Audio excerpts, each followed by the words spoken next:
the PGA. Yeah. Over. I did have some pictures I wanted to show, and talk a few other things that we may have missed the other day. So we're gonna go here. So I'm gonna share you a trivia while you're pulling those up real quick. The Nick Faldo thing I mentioned to you beforehand. Mm-hmm. So Masters trivia. Nick Faldo played in 23 Masters. Mm-hmm. Participated in 23 Masters.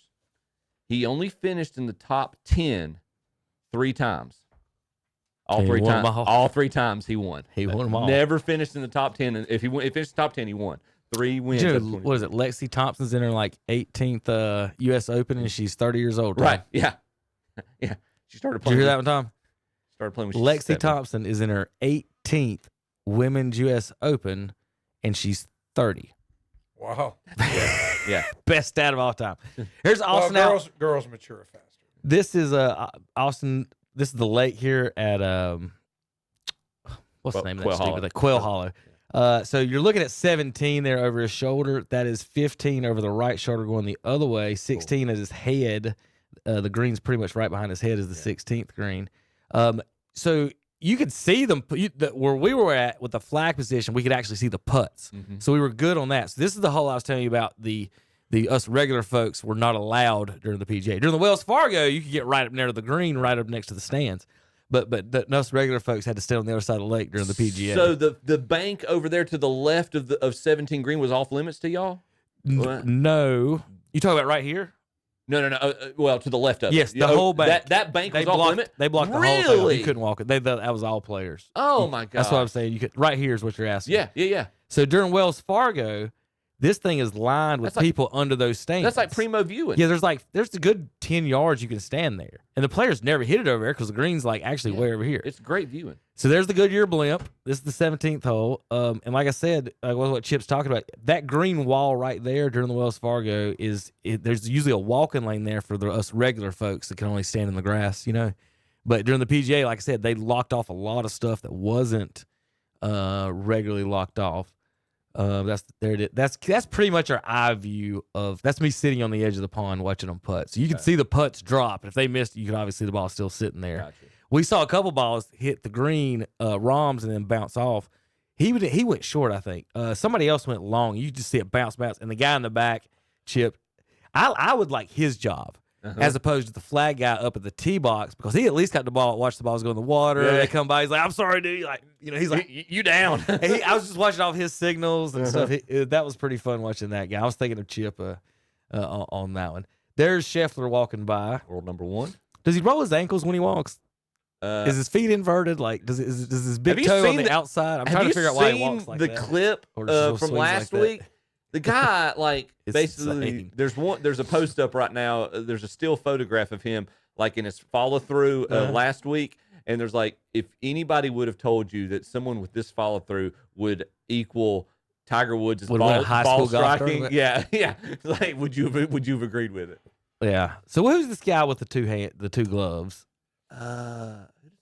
I couldn't remember. It was smooth. He hit a smooth drive right down the middle, but he was using 2 gloves, and I thought that was interesting. That's not Ryan Fox, is it? No, that's not the name of it. It was. I'll remember it once I hear it. Here's Wyndham. Oh, he's playing with Max. Playing with Max here. This is the 18th green. Now, I've got a picture of him on a different slide. I'll show you in a second of where he was upset and pouting right in front of us. But this is after, like I said, he had the honors. And he just stood up. Max is there drinking drinks and walking around with the Charlotte Hornets bag. You guys can see that. That was my favorite bag of the week, the Charlotte Hornet Cobra bags. There's Harris English, who made the move up there on Sunday to make some. He probably made $500,000. Back door second on the place. Back door, on the back 9 during that tournament. That's hole 13 from the one of the little food areas there. We were sitting there. That's par 3, isn't it? Yes. You can't see the tee box from there, but you can see the green. I mean, obviously, if you go over where those folks are, you can see the tee box. But from where I was sitting, you couldn't see the tee box. It kicks off a great stretch of golf right there. You've got 13's the par 3, 14's that drivable par 4, 15's the start of the green mile with the par 5, you're leading into the green mile with the par 5, which is a challenging par 5 because it's uphill. And then 16, 17, and 18, obviously the Green Mile. It's a great finishing back nine. I didn't know it at the time, but I think I took an iconic photo here, Chip. When this is after Wyndham broke his driver. Not exactly and then thrilled. A couple of holes later, he's sitting there right in front of me just like that. What is my life? Like I was telling you.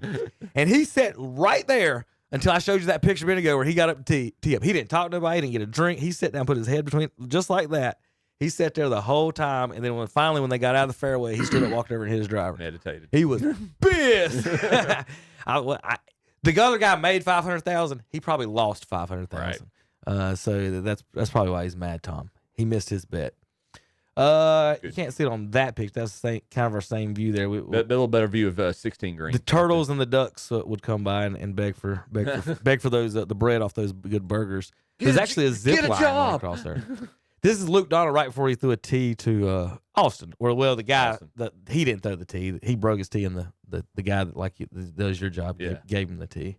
Cool. But yeah, he got a Luke Donald tee, so that was pretty good. Like I said, he didn't hit it that hard. European Ryder Cup captain. That was interesting watching the folks that don't actually repeat European Ryder Cup captain. He'll be at Bethpage this in August.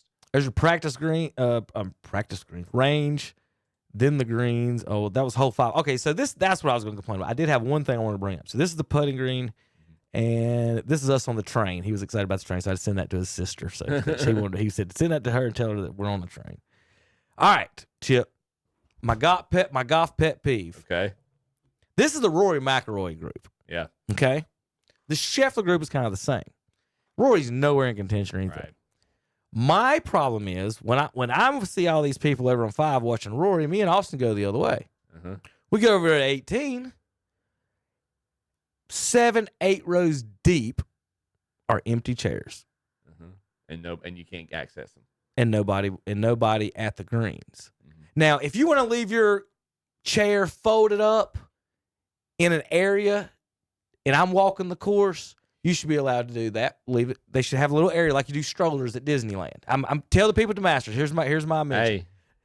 Hey, the Masters. Have you heard the unwritten rule? Is there no seats? No, you got better be sitting in it. If you take your chair, you sit it down.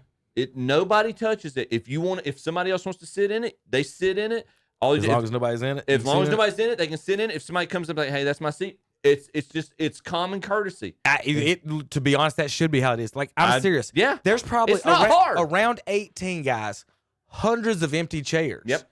And they're walking the course, following Rory and stuff. So not only do you get to do what you want to do, I can't watch 18 now with the people that you don't want to watch. And when the good guys get here at the end, you still get a number 1 seat. And we paid the exact same thing. Yeah. If they want a special seat, they've got them surrounded. You can buy them. I showed you the towers, but to allow people to sit in those seats near the greens. This needs to be a PGA. Whoever's in charge of golf, you should not allow people to sit empty seats around the greens and then let them walk the course.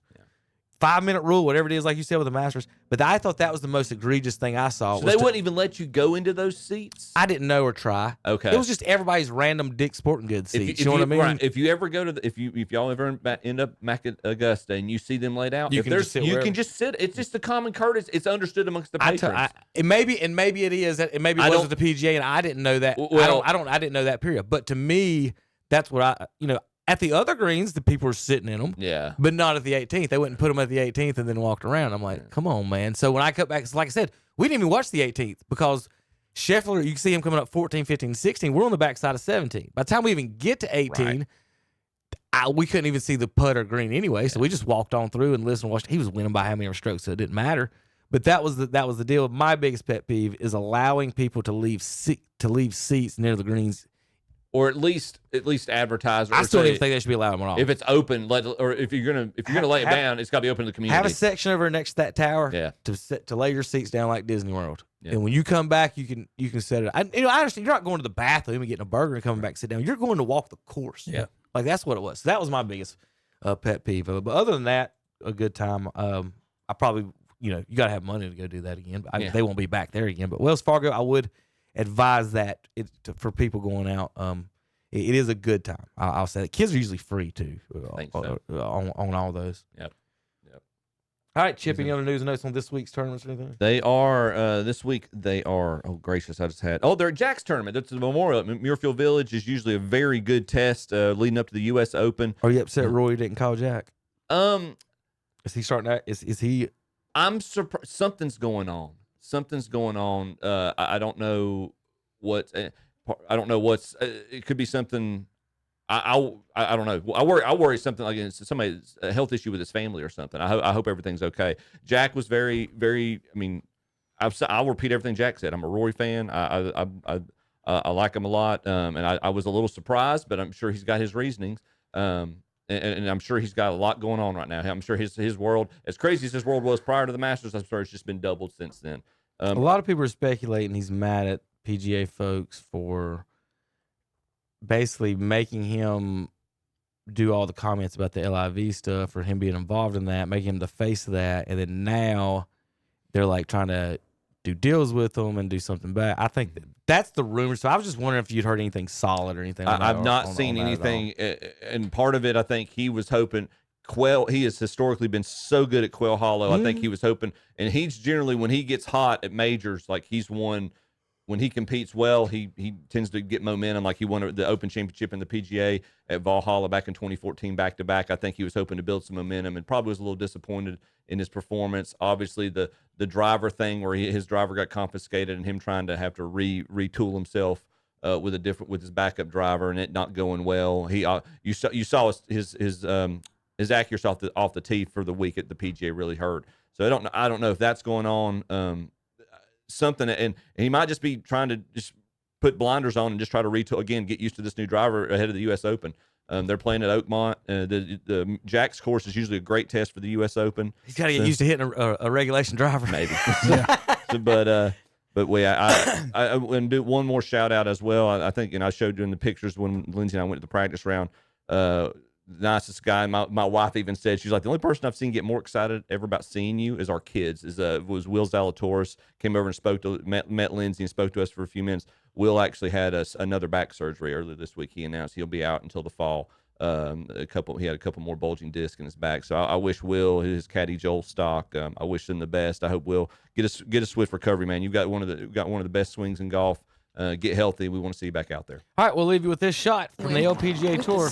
You ever seen this? Wow. Her day. How about off the Good pin? indication here, Paige, of just the undulations throughout this golf. Golly, look at In so that. many ways, it's difficult to capture just how much the players are dealing with Up the slope. That Come on is back. Actually, a fortunate kick off the flag stick. They come on back down. You know. that ball would have been 40 yards off the back of the green. Way to start the day for Gavin. That's great. That's great. Oh, I thought I was going to go in. She called that shot. I was going to go in. And listen, She called that shot.